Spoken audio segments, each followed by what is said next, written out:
Support for this episode comes from the University of San Francisco's SWIG program in Jewish Studies and Social Justice, better known as JSSJ. The JSSJ graduate level certificate program in JEDI empowers professionals with invaluable skills, tools, and resources to connect generations and ensure inclusive growth. Courses this spring include Meet the Moment, Fighting Anti-Semitism and Building a Just World, and Dismantling Racism from the Inside Out. The JEDI plus JSSJ program is built around your busy schedule, driven by your individual professional development, and steeped in a rich culture rooted in justice. Learn more and apply now. Go to usfca.edu/JEDI. Have you ever wanted to live in a true Jewish village right here in America? Now you can. Berkeley Moshav is a multi-generational Jewish co-housing community located in the heart of Berkeley, California. Berkeley Moshav is a vibrant community of kids, elders, and everyone in between, participating together as neighbors in the rhythms of Jewish life. We are family-focused, Jewishly diverse, and open to all backgrounds and family types. To learn more about our Jewish co-housing community, visit berkeleymoshav.org and sign up for an information session. This is Judaism Unbound, episode 458, Unorthodox Celebrations. Welcome back, everyone. I'm Dan Liebenson. And I'm Lex Rofberg. And we're in Boston again. Well, we're not physically in Boston, but for the second time in a row, our guest is. It turns out Unbound Judaism is happening in the Boston area. 2 episodes ago, we learned about Lair House in Somerville, which is both a tavern and a house of Jewish learning. And this week, we're heading down the road to talk to Getzel Davis. He's the founder of Unorthodox Celebrations, an organization that helps couples and families find the right person to officiate at their wedding, bar, bat, bar mitzvah, baby naming, or other Jewish life cycle event.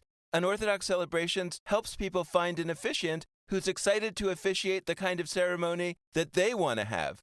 Before we dive in, a reminder that our next Shabbat Unbound event takes place tonight, as this episode is being released, November 22nd. We'll be gathering in Zoom together and continuing our 12-month-long Shabbat Friday night experience, which has already welcomed hundreds of people to connect to Jewish liturgy through song, art, conversation, and more. Don't miss it. Register at judaismunbound.com/Shabbat.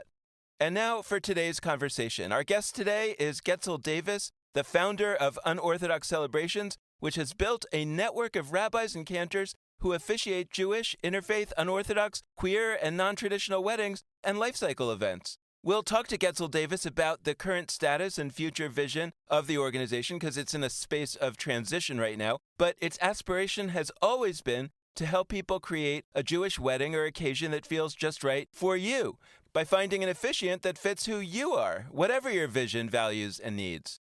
In addition to this work, Getzel Davis also serves as the campus rabbi at Harvard Hillel. He has rabbinical ordination and a master's in Jewish education from Hebrew College and is also certified in family systems therapy and has a small private practice for individuals and couples in Cambridge, Massachusetts.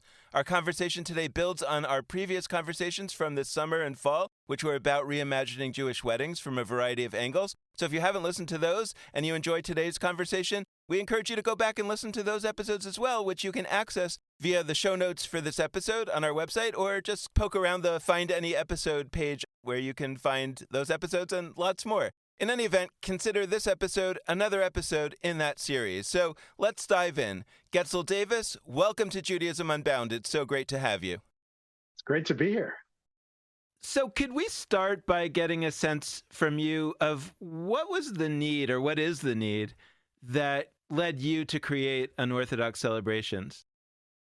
About 9 years ago, I've been working at Harvard Hillel for 13 years. This is my bar mitzvah year. And for years, what would happen is my phone would ring and someone would call me and say, my father went to Harvard and I'm getting married in Minnesota on Shavuot. And it would mean the world to me if you flew out to Minnesota to do my wedding on Shavuot. And personally, I don't travel on Shavuot, but I always wanted to be someone who could accompany them. And as a result of that, I looked and I always tried to find a responsible and hopefully inspiring referral for folks. And sometimes that was really easy, but often it was difficult to find someone who could be an inviting officiant for their wedding. So I started to look to other organizations to see who had a great model for referrals for life cycle events. And after a lot of looking and a lot of pleading with other people to create a system for this, I discovered that there actually was no organization, no person, no shadchan, no matchmaker whose job it was to help people find rabbis, cantors, or other skilled clergy to officiate folks' weddings.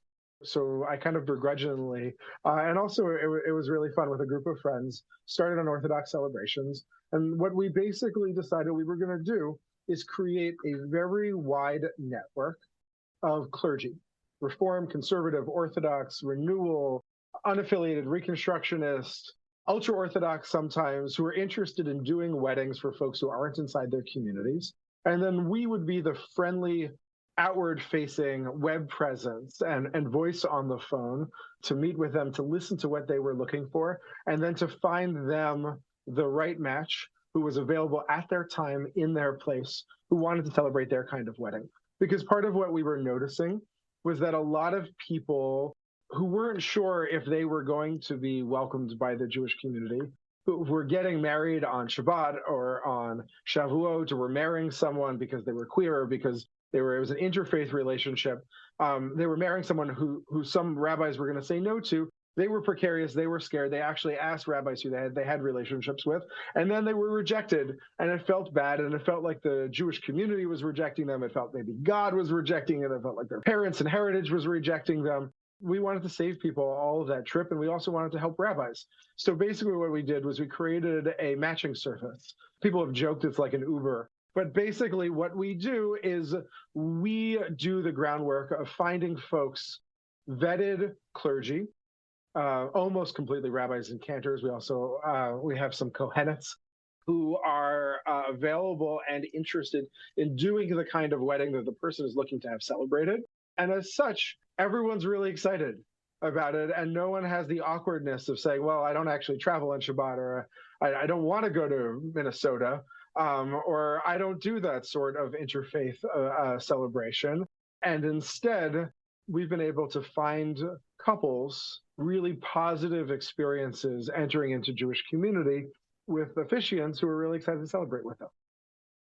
Wow, it's so important. It's so awesome. The truth is, I didn't know about this. A few years ago, somebody called me, and it was a similar thing because I had previously been the director of the University of Chicago Hillel, and people would call me with sort of similar requests, not of me because I'm not a rabbi, but they would ask these kind of questions. And somebody got in touch with me and said that they had a child who was getting married. They were marrying somebody who wasn't Jewish and struggling to find a rabbi. And I was like, oh, no problem. I know lots of rabbis that will perform an intermarriage. I will help you do that. And I ran into another problem that I didn't know existed. This couple had planned the wedding for Shabbat. I mean, it was for like 5 o'clock on a Saturday. And it turned out that there were a lot of rabbis who would perform an intermarriage but won't perform a wedding on Shabbat, which I found very confusing and mystifying and didn't understand. But it turned out it was so frequent that I started to ask people. And I asked one friend, like, why do you not perform weddings on Shabbat? And they said, well, I need a day off. You know, I have to hold the line just to have a day off for myself. Like, it wasn't even a halachic thing. But the struggle was... And a lot of the people who say that lead services places on Shabbat, so I'm always confused by that, fair too. enough. But so anyway, like, there was this kind of, like, monkey wrench thrown in the works, and I had no idea how to help this person, and I didn't know about Unorthodox celebrations. I guess it existed at that time, but I didn't know about it, and so I have regrets now. But can you talk more about, like, some of the stories, you know, of, like, who you helped? Sure. So, so if demographics are interesting, about 2/3 of the requests that we get are interfaith of various sorts. And part of what I learned quickly was that there's a lot of clergy who will do certain interfaith relationships and not other ones. Does it matter which partner is of what gender, or does it matter what their vision is for parenting, or a variety of things? Or co-officiations. Co-officiations are huge. Exactly. 2/3 of our requests were on Shabbat and holidays. We got a request for Yom Kippur. Really hard to find rabbis. Usually it's like a first-year rabbinical student who doesn't have a gig yet for the holiday.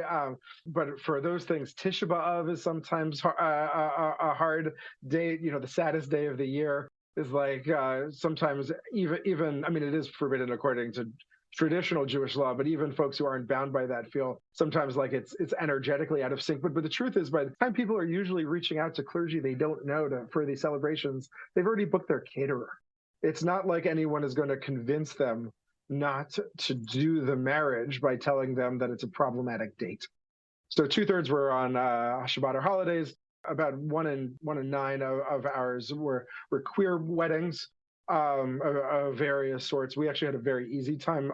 Almost all of the folks who would do any of these would also do queer weddings. Although, as I said, we have members of the Unorthodox Celebrations Network who don't do any of those, who are just looking for a man and a woman, both Jewish, who are getting married, who are looking for an officiant. So sometimes it's hard, but sometimes people are just reaching out because they want community and they don't know where to go.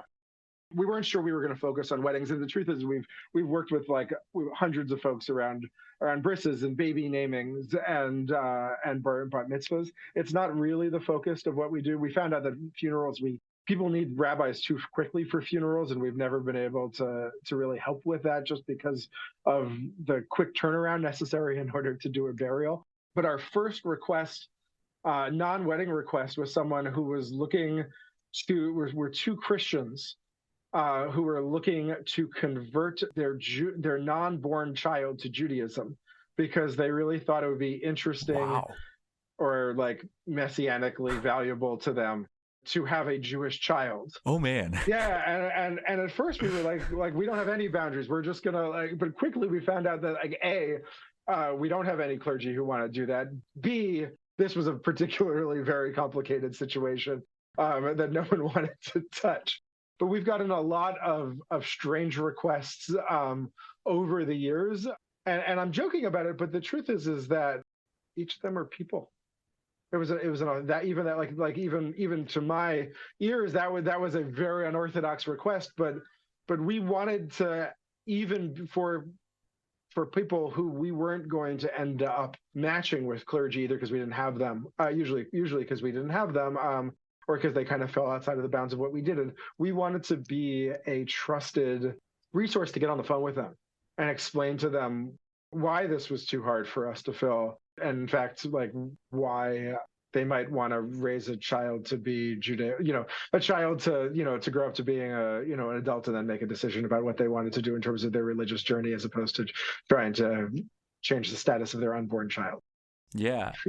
So that's really, really powerful. And look, I have a lot of these conversations with folks from a different angle. I've never been a full-time staff at a Hillel, so it's not the same story that y'all described. Although I have led high holidays at Hillel. But I often get notes to this effect. When people are reaching out to me to officiate their weddings, it is sometimes, not always, sometimes I'm a first call, but other times there is some recent rejection. You'd be my first call. And, well, thank you, Dan. But the first call sometimes is me, but there are times, and I'm not like offended by this, that people come to me after having asked somebody else and having some pretty raw recent feelings about it. And I'm in the interesting situation where I myself am both clergy and in an interfaith relationship myself, which I think is often why they're reaching out to me. Sometimes they're not connecting to me because they want me specifically to officiate, but they do want to be able to talk to somebody who can relate both to how clergy are going about this, even if I disagree with them, and to how interfaith couples are navigating. I don't think we can overstate how common those rejections are. And because there's been a lot of movement on, I'm going to say, solo officiated interfaith weddings that are Jewish. So what I mean by that is there's been a lot of movement where historically, until really the past decade-ish, maybe a little more, it was on the rarer side for rabbis to be willing to officiate any kind of interfaith wedding. There were people around, but like in the 70s and 80s, there were few enough of them that you can like find them named in Jewish history books and find scholarly essays about it. It became more and more common, but what happened was not that a bunch of rabbis said, I'm going to do interfaith weddings, period, now. What more commonly happened was what you described. People will do a certain set of interfaith weddings, and often the main factor is if there is any other kind of religious involvement in the officiation. And there are rabbis who, like, they would officiate an interfaith wedding for, there's no other religion present, there's no pastor, there's no imam, there's no priest, whatever. And so I think we've sort of missed that there's still a lot of rejection happening because there's less happening on the specific front of people who want to have a Jewish wedding in the sense of not other things wedding, but are in an interfaith relationship. The Shabbat piece, I'm really glad you brought up because I am finding with each passing year, that is substantially more common for my inbox that I am hearing from folks about with the recent rejection than the interfaith piece. It's not that nobody exists saying no to interfaith relationship weddings. That happens. But I think Saturday weddings there's more and more spaces that assume Saturday is the date of a wedding. And that gets to all sorts of things about Christian hegemony, whatever. It also gets to practical considerations about, like, you want your people coming to your wedding to have a day coming in, to have a day going out. And if it's on Sunday, the day going out is a work day. And I think more and more, it's actually not known to people that having a Jewish wedding on Shabbat is at all an issue. Like, it's never occurred to them that would be a problem. The interfaith thing has been discussed, and they know that that's like a controversy. So I'd love to hear a little bit more how you think about what a Jewish wedding is doing and why it should be flexible. So just to be clear, I don't think that rabbis necessarily should be flexible. I'm a real pluralist. I'm all for different clergy having different boundaries around what they do and what they don't do. I'm not on a crusade of any sort to convince people to be anything other than kind. Really, what I want to do is, given that clergy have different practices, I want to make the celebrants, the couple, I want them to have the right rabbi or cantor or kohenet who's going to celebrate them. Personally, my Shabbat practice is very traditional.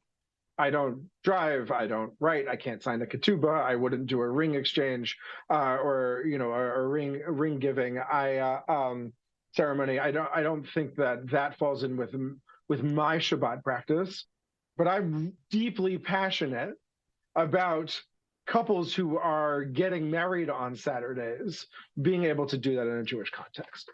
And by the way, there's an opinion from the Ramah, the Moshe Isserles in the 18th century, who was actually in the situation where he did a wedding on a Friday night because the couple was arguing over the families were trying to figure out who was going to give which chickens and everything, and the sun went down and the meal was cooked, and he did a wedding on Shabbat. And it enters into Jewish law as a very interesting, notable exception. But for me, I know the power of what it means to be welcomed. I know personally how transformative of a wedding can be in setting the stage for a marriage. And if we want people to have, and I personally do want people to have vibrant Jewish lives, I want people to have vibrant Jewish weddings. In my own family, both my parents are Jewish, but my mother and father first went to an Orthodox rabbi who my mother had a relationship with, who refused to do their wedding because it wasn't going to have a kosher caterer, and they left in a huff, and they haven't spent very much time belonging to a synagogue ever since.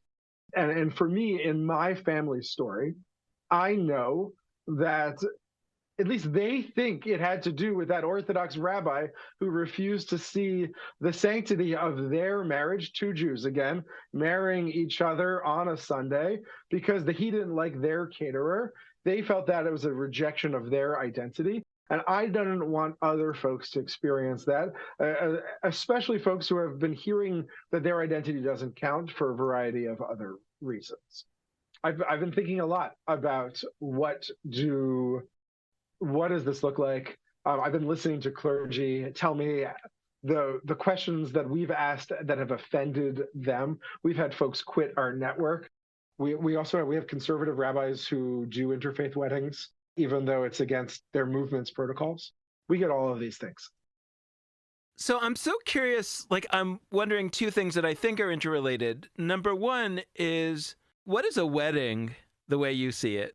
When I think about, let's say stereotypically, an Orthodox rabbi would think that there's a very particular thing going on at a wedding, that God is involved, God's opinion, and this wedding either happens or doesn't happen if you do it properly or improperly. What does it mean for a rabbi who sees it that way to be part of a network with somebody who says, I think these people are married no matter what happens at the wedding? I have my preferences, but exactly how you've been saying, I would rather have somebody have a welcoming to the Jewish people experience on this important occasion. And if they don't get it quite, quote, right, according to the, quote, law, that's okay with me. I'm surprised that there aren't more rabbis quitting the network all the time, saying, this crossed the line. I don't even think this question should have been asked because it's just not even okay. And so I guess I'm wondering whether the rabbis in the network, particularly the more traditional ones, are already a kind of self-selecting group of ones who say, and sort of how you said, I wouldn't do it this way, but I'm okay that other people are, or I'm okay being part of. And the question that I have is kind of what is the mindset? And maybe this is really ultimately a question for you. Like, what is your mindset saying, look, you wouldn't perform a wedding under certain circumstances? Isn't that kind of a statement of saying, like, in your mind, it's not the right way, but you're still okay with other people doing it other ways? Like, I'm just curious to get into that mindset. So I just want to say, I think God is involved in weddings. Like I'll go there. Like I did a wedding I did a wedding 2 days ago. The groom was not Jewish. The bride was very Jewish. They have a very Jewish family, a family of origin, and a very Jewish vision for what they want their home to look like. They wrote a ketubah. They stood under a chuppah. And I think that the Shekhinah, that God's presence, was more there than if people were watching television, because there were hundreds of us here to celebrate their sacred marriage. If you're asking, though, like in a Jewish legal context, it's interesting. We don't talk, the tradition doesn't usually talk about God being present at weddings. What defines marriage is people being present. So specifically for Kiddushin, for the first part of a wedding involving a ring or two rings, and that's the glass of wine and also the circling part, those are traditionally done with two witnesses, but those are just making sure that the ring was given. What actually creates marriage, which creates nisu'in, according to the Jewish legal tradition, is being witnessed by community, 10 plus people in attendance, as being married. So actually, Rambam, Moses Maimonides, has an interesting story in Hilchot Ishut when he's talking about the rules of getting married. He imagines a story that before Sinai, what happened was that, and this is gendered obviously, for him, that man meets woman in the shuk in the market, he takes her home, and they live together as husband and wife, and that's what he said is nisu'in. That's what it means to be married. He says that after Sinai, we learned something about sanctity, and that's where we got Kiddushin from. That's where we got this idea that there are that we have rings, and someone says something about sanctity when they give their ring, and that's the Jewish part of the wedding. But fundamentally, he thinks that there's something called common law, what we would call common law marriage, which is two people living as a family together, being seen by neighbors, being seen by family as married. And if that existed before Sinai, and I'd venture to say that I think he also believes that it could happen between two non-Jews. I think he could imagine that it exists by all sorts of a Jew and a non-Jew, or various formulations of folks who are living together as married. I think that there actually is Jewish language for that, and as such, I reject that people getting married outside of the construct of a very specific marriage actually has any even Jewish legal implications. When I do weddings for couples that aren't going to be seen as getting married under the most legal construct, I often do nisu'in. I do marriage of standing under a chuppah and holding a glass of wine and saying the Sheva Brachot, the seven blessings, which go back to Adam and Eve. They don't go back to Abraham. They don't go back to Moses. At least mythically, they're pre-Jewish. And not only pre-Jewish, but like they encompass all humanity. That's what you're getting at with they go back to Adam and Eve as opposed exactly. to the first Jew or first Israelite. Exactly.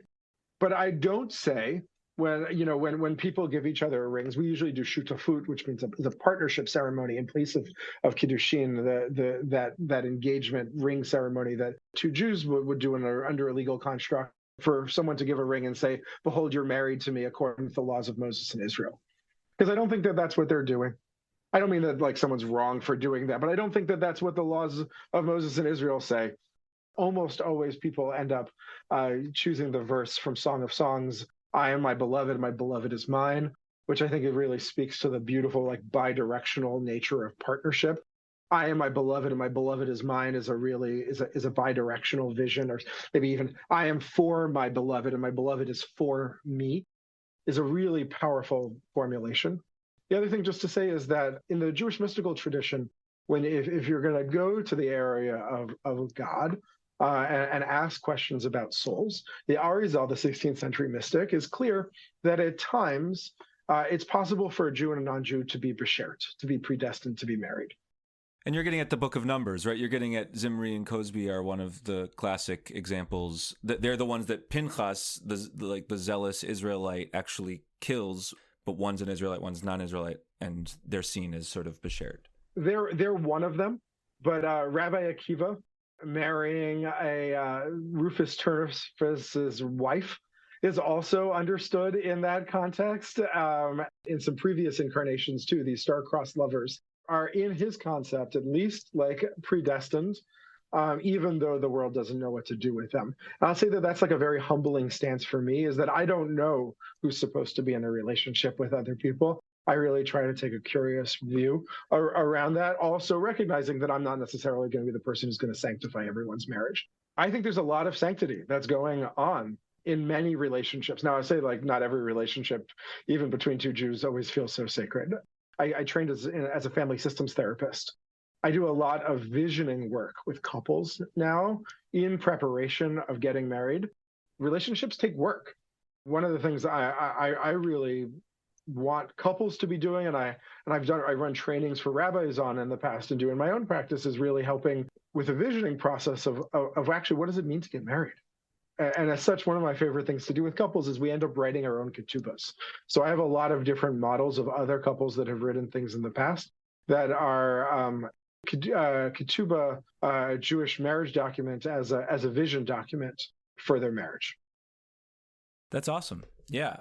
And similarly, I guess we're just reflecting on weddings we did this past weekend. I just broke my own pet peeve. I actually try to avoid saying that I did a marriage. I try to talk about officiating and not that I like did it. I never say I married X couple, like as a verb, because that suggests in the way you were talking about, like how the wedding, I don't know, like how the ritual chemical reaction happens. I think for a lot of Christians, the notion is that the actual creation of the wedding is being done by clergy. And I think that Jewishly, that's not quite how it's happening, and it's not how I conceptualize it. But anyway, that was a side point from my own verbal typo. I really want to dwell in just some of the unorthodox celebrations pieces again, and I want to reflect that, like, when I was myself, not the officiator, but the celebrant, when I was getting married, I know a lot of clergy in the world. And my wife and I, we thought about both in general terms, like what kind of rabbinic presence we would want there. We knew from the get-go that her grandfather, who is Christian clergy, would also be officiating. But so we talked in general terms about what kind of person we might want, and also then like specifically about, of the many, many rabbis I knew, I was literally in rabbinical school at the time, who we might want.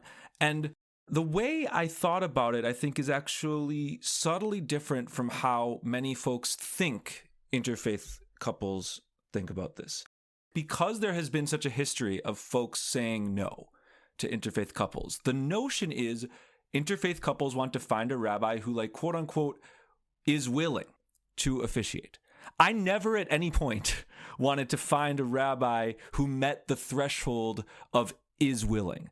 I knew a lot of those rabbis that were willing to officiate interfaith weddings. And similarly on Shabbat, I mean, our wedding wasn't on Shabbat, but like, I know people who are willing to do certain things. But I actually compare this to, like, I don't know, if we're in the romantic zone, like going on a date, or we could even get into consent conversations. I don't want, that's fine. Like if I asked somebody on a date and they said, you know, I've waited and I'm okay with this. I want to go on a date with somebody who's like enthusiastic and excited to go on a date. And to me, I wanted to find, and we did find, Barbara Tito, who's a past guest on this podcast and my Rebbe in many ways, who I had no doubt in my mind that there was any sort of question there. And so what I love about Unorthodox Celebrations is I think you create a context where that's possible because you know your network and you have a sense of which people are like, yeah, I do this, but it's not my, like, yay, it's I do it. And you also have a sense of these are the people that are like, oh my gosh, yes, co-officiation. I love the ritual chemistry of working with the pastor and figuring out how to fuse the traditions. Like, that's who I want co-officiating, not the person who's like, you know what? I'm okay with it. Now, in a world where that's the only option and the couple can't, but like I'm glad that person's there. But I'd love to hear a little bit more about like, what's the matching process like? Because my sense is that it's not just, oh, this person's willing, so boom, they're going. So it's a good question. In some ways, it's like our secret sauce. The first thing we do is we find who in our network is available and interested. And we try to collect the data ahead of time in order to not make rabbis have to have the same conversation over and over again. So by the time we give folks clergy, the clergy know that they can be enthusiastic. Just tell us about yourself and these technical questions about where, when, how, who, what. Is this a co-officiation? What does that mean? That's all on the couples facing side. On the clergy facing side, we collect those and a couple times a week we send out an email in different locales of saying, like, these are the requests we've gotten, you know, or which of these would you be interested in working with a couple? And the assumption is that they're not going to, and you know, and we check this, and sometimes we loop back to people if we get feedback around this, that we're trying to save people from that question. Sometimes we don't have that many. You know, we have like 2 or 3, or like, you know what? It actually was very difficult to find a wedding officiant for Yom Kippur. We've got one. We hope you like them. We like them. Hopefully it's not their first wedding. We generally don't refer anyone unless they've done 3 weddings. And we ask for feedback from people who have been who they've officiated for to get external validation that they do a good job. We also follow up with couples after the wedding to get some of that data. But once we know someone's in, and we know that we have, I don't know, more than 3 or 5 possible referrals, then we're using our best judgment. And then we're trying to figure out, like, oh, this sounded kind of hippie, you know, this sounded black tie. This person doesn't actually like to travel this much because they always complain to us on the back end. Because to be honest, at first what we did was we just gave like the list of 9 or 13 people who were all available. And that frustrated everyone.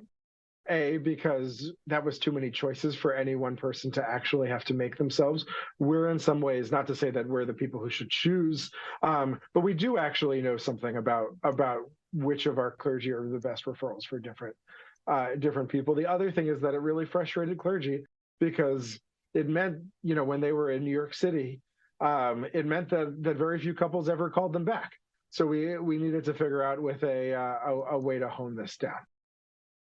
So we had a conversation not too long ago with Erwin Keller about weddings, and I had kind of an aha moment where I realized that there's 2 elements of a wedding, of performing a wedding, or whatever the language we're supposed to be using is, officiating at a wedding. One is the actual wedding, and the other is kind of the pre-wedding, the conversations to have. And what I realized was that you could sort of train your friend to be a really good officiant at the wedding, but your friend probably isn't going to be the right person to sit down with you and ask all these tough questions. And it makes me wonder whether so on the one hand, I had an aha moment where I realized that actually there is real benefit to having some expertise brought to bear on this. And also, Jewish law doesn't require that a wedding be performed by a rabbi. And I'm wondering how you think about the potential need or possibility of a kind of unorthodox celebrations or a part of it or a side project of that helps people who want to have their friend perform their wedding, that maybe there seems like two possibilities. One is we could match people with someone who's going to do the pre-wedding type of work who is not going to perform the wedding, and another or both. And there also could be training for your friend, not to be able to do the pre-wedding work necessarily, but to really be able to create an amazing wedding experience that takes into account a lot of the things that clergy perhaps have learned in rabbinical school. So I'm curious how you think about that possible need on the horizon, on the landscape of Jewish life today. Great. So a couple things. First, rabbinical schools should do a better job also of training rabbis and cantors on how to do premarital counseling. That's what I was going to say. It's a huge. I've taken 4 classes on it, and I'm actually taking a master's class right now in couples work. There's so much there to do, and not everyone has to specialize in it. But this really actually is a topic that deserves more attention by rabbinical schools. And yes, having an experienced rabbi or cantor to help someone through this process is a great opportunity for also catching issues in a relationship. Sometimes, when there's a lot of goodwill, like when you're engaged, or most days when you're engaged, some days you want to rip each other's head off when you're in the engagement process. But like generally, when someone's still deciding to get married, it's a great time to work on the harder sides of a relationship, because there's the energy to do it. When people are exhausted and when they've been driving each other crazy for 10 years, it's a lot harder to do couples work or therapy or other things. So doing this early is really valuable. I'll tell you that in terms of referring out for friends, not only would I suggest that couples who are getting married by friends seek out a clergy member or a therapist to do premarital counseling, but I would say, but when I do weddings for people who for like relatives or for some very first close friends, I don't do their premarital counseling, because I don't think I could do as good of a job of being able to hold both roles. I can celebrate a friend or a family member's wedding, but I can't ask them about yellow flags or red flags about their relationship, what they think about the way that they touch each other. I can't ask them about certain questions about family dynamics because I'm too close. If people are using what I would call like a lay officiant or a Masader Kedushin, who isn't a rabbi, the person who organizes a wedding, another word for, what Lex was trying to say in English, I never pronounce people when I do weddings, by the way. I never say like, by the power invested with me, because that's not the way that Judaism works. I don't have any power in me as a rabbi. I might be a symbol of the community, and that's why people often do like rabbis to do weddings. We also, do good jobs. But fundamentally, it is we're the people who give seder, to give order to a wedding. But if I'm officiating for a friend or for a family member who's close, I'll refer out for their couples work, and I won't do the wedding unless they do it. And then a couple of times I've had to say no to people I cared about, because I actually felt that their avoidance of premarital work was a red flag for me in terms of officiation, that I couldn't stand there and be the enthusiastic officiant that Lex, you were describing, because I was worried about why they didn't want to talk to each other about the relationship.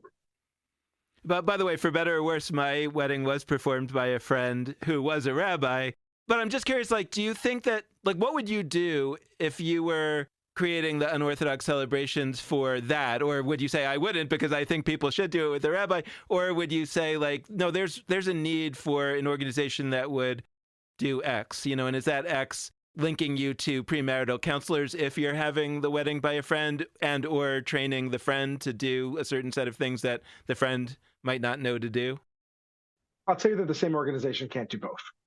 I'm in no way saying that that's not an important project. I do think, but I would make the strong statement that I think that everyone who's getting married with a friend should have an impartial third party who's trained in it to be to offer counseling. For what it's worth, I do think that I don't know, Dan laid out a couple different options for what this new organization could do. I think we're framing this all as for the couples who reach out to a friend as one category versus those who reach out to clergy. I think we could vision a third situation where and I know, Dan, you and I have talked about this, so I don't mean to say that you're not also considering this, but we could envision a clergy kind of position, like a specialist clergy that would not be a rabbi, would not be a cantor, would not be a kohenet. We could envision that we build a universe where in 100, 200, 500 years, that's actually another kind of Jewish, I don't know if we call it clergy or something, that people would hold, and they actually would also serve people that are both their friends and not their friends. They would be seen as people that are really good at that particular ritual act. I mean, you were talking, the family therapy work that you do is really important. Like, I haven't taken as many classes as you about that. I share a title with you, rabbi, where, like, theoretically people can ask me to do that. But even when I could do some of that work, a lot of the time my intuition is that I have amazing, wonderful friends who are also rabbis, but who are a better fit for that particular kind of work than I am. And so I think that part of what I feel called to voice is, like, do we need a kind of new clergy role that would be, and we're talking about weddings, I think it could be somebody who is trained on just like life cycle officiation generally. I will tell you, like, there are better and worse rabbis at life cycle officiation. I don't think that's news to anyone, but I think when we talk about this, we create a binary between, like, those with expertise, those who are good at it, those who and they're typically clergy. And, like, there are plenty of rabbis who have done a lot of weddings who I don't think do a great job. That's not a knock on them. I think we should build a world where they're doing the things they're excellent at more regularly, and the folks who are trained in the life cycle realm are really rocking and rolling there. So I'm curious your thoughts on that angle. One of the things that we were trying to do in founding Unorthodox is to, in addition to working with couples, and in addition to saving, Dan and the work of trying to find a good match to smooth that over, is also to help connect couples to clergy and into communities. So we have a pretty broad vision of what that could look like. But one of the goods that we were trying to do was actually to view the marriage or the wedding ceremony as the first opportunity that many people have to seek out communal connection as a Jewish adult. And I'm not saying that no one should get married by a friend or something like that. But one of the real goods that we saw come out of Unorthodox celebrations was that people often left with lasting relationships with those clergy members. And they'd seek them out for baby namings, actually having, I hate this phrase, but like sticky relationships, long-standing relationships with these clergy. And that's one of the hesitations I have for non-friend clergy officiants. If the only thing you're going to seek this person out for is for a wedding or a bar mitzvah or a baby naming, and you're not going to talk to them for the long periods of time between them, then what you've missed out is someone to invite you to any other more regular connections. So people are looking for Jewish communal connection around births, baby namings, brises, bar mitzvahs, weddings, sometimes divorces, maybe saging and getting old and dying. But people care less about Shavuot or Tisha B'Av or many of the other, year cycle events. Part of the reason why we started Unorthodox was because we wanted to actually market something to people that they wanted, which was life cycle officiation. But part of one of our goals was I did a wedding for a couple on Sunday, and then I asked them if they were going to join us for the high holidays afterwards, and they said that they were going to come for one, but not for the other. That they're going to go home for Rosh Hashanah, but they'll join me for Yom Kippur or something like that. But that's a very special opportunity to then have regular moments of contact with someone who knows you deeply, and to knit together community. Now, I'm not saying that any of this is perfect or easy, or that every rabbi necessarily plays this role.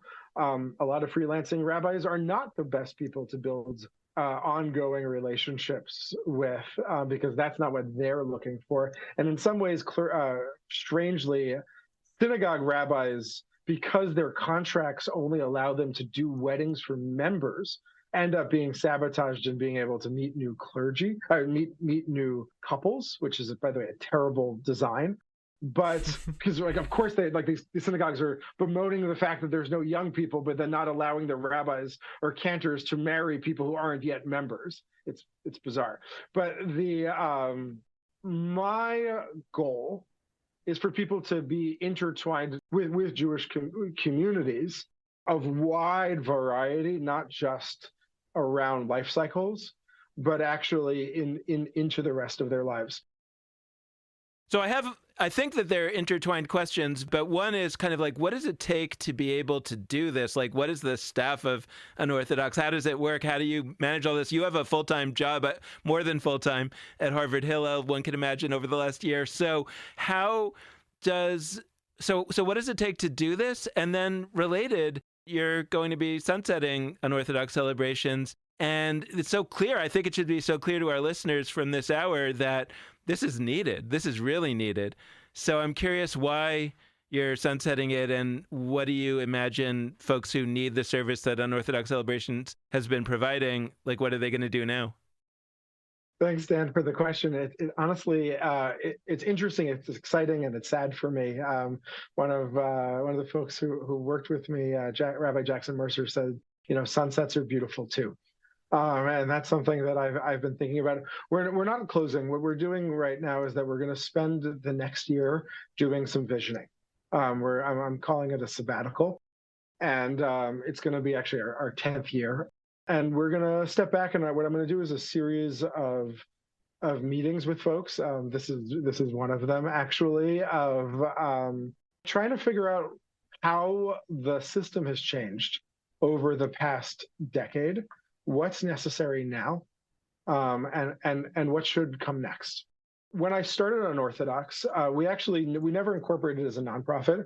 We incorporated as a for-profit just because we wanted to be small and nimble, and because we didn't get to this, but we charge the rabbis a small finder's fee, and what that did was it paid a rabbinical student whose job it was to connect to the couples, to figure out what they needed, to onboard rabbis, and to be able to help with this whole matching process.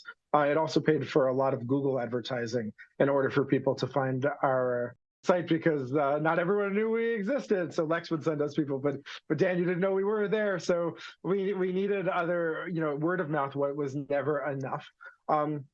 It became a lot more work and cost more money.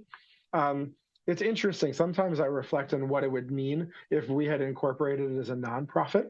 It would have been a lot more work at the beginning around to do the fundraising.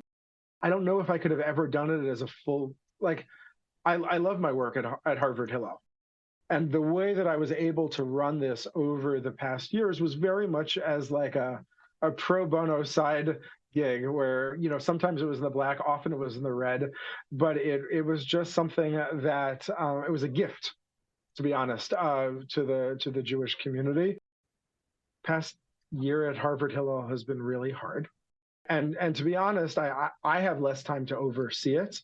And we're not set up in a way that we can ask for that. And the final thing is that, just to be honest, a lot of my interest has moved away from just the dynamics of matching people for the weddings to thinking much more deeply about what does it mean to prepare for marriage. So I started this initiative called Zivug Together, which does visioning, which does writing of ketubas, which actually does a little bit for those couples that I'm already have relationships with, of helping lay officiants how to craft a ceremony that reflects their vision. It runs groups for folks. That's much more enlivening for me at this moment. And to be honest, I haven't figured out how to hand off to someone else or to another institution of where this should live next. There are other groups that are offering services. There's nothing that's the big one is Interfaith Family, which is now 18 Doors.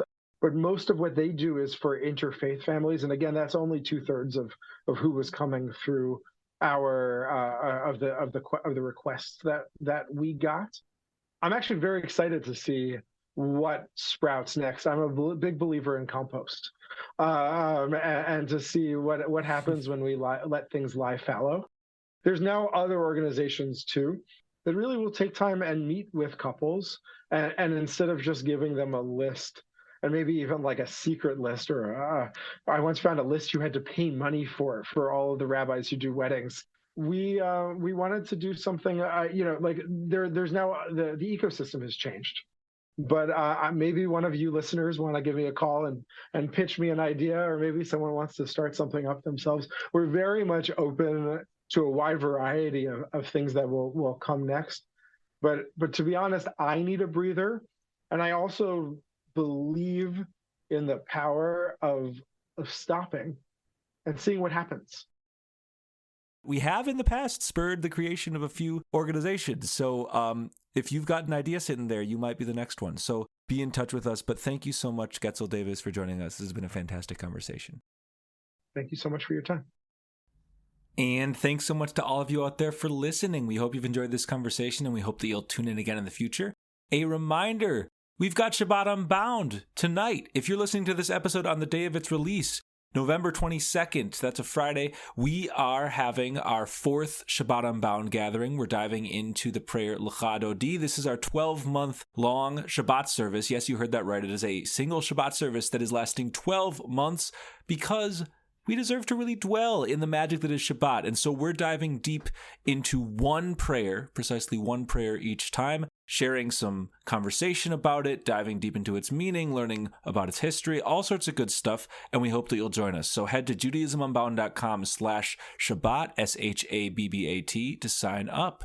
And as we close, we hope that you'll be in touch with us and send us any ideas you have, whether that means with respect to the future of adjacent to Unorthodox celebrations organizations like Getzel Davis spoke about, or if you just have feedback, questions, ideas, comments about this podcast or the rest of our work, be in touch. There's all sorts of ways you can do so. There's our Facebook, Twitter, and Instagram handles. All of those are at Judaism Unbound.